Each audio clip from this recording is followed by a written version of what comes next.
మీ doctor ప్రతిష్ట. So, ఇవాళ మనం ప్రెగ్నెన్సీలో అసిడిటీ ఇష్యూస్ అనేవి చాలా ఎక్కువగా కంప్లెయింట్ చేస్తుంటారు. వామిటింగ్స్ అనేవి ఉంటూనే ఉంటాయి.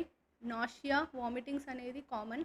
బట్ అసిడిటీ రిలేటెడ్ కూడా పొట్టొబ్బింది, గ్యాస్ అయింది, ఫుడ్ డైజెస్ట్ అవ్వట్లేదు, ఇబ్బందిగా ఉంది. ఇలాంటి కంప్లెయింట్స్ అనేవి రొటీన్‌గా నా పేషెంట్స్ చెప్తూనే ఉంటారు.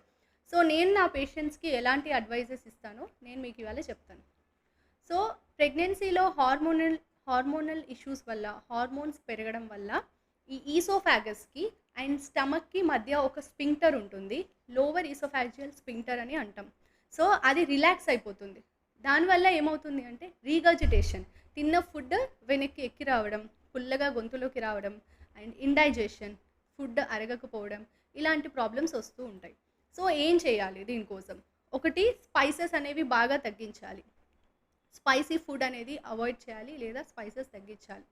Next, tea, coffee and chocolates అలాంటివి తగ్గించాలి. దెన్ కారం కూడా కొంత తక్కువ తీసుకోవాలి ప్రెగ్నెన్సీలో.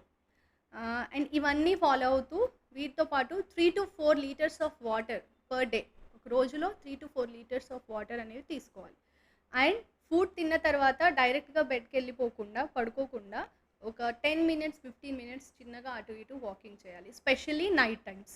సో, ఇవన్నీ ఫాలో అవుతూ టైంకి ఫుడ్ తీసుకుంటూ మంచిగా నమిలి, మంచిగా చూ చేసి తినడం వల్ల ఈ అసిడిటీ ఇష్యూస్ అనేవి చాలా వరకు కంట్రోల్‌లో ఉంటాయి.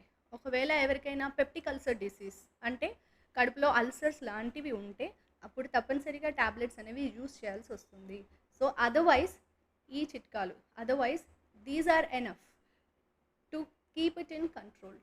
So, follow this and be healthy.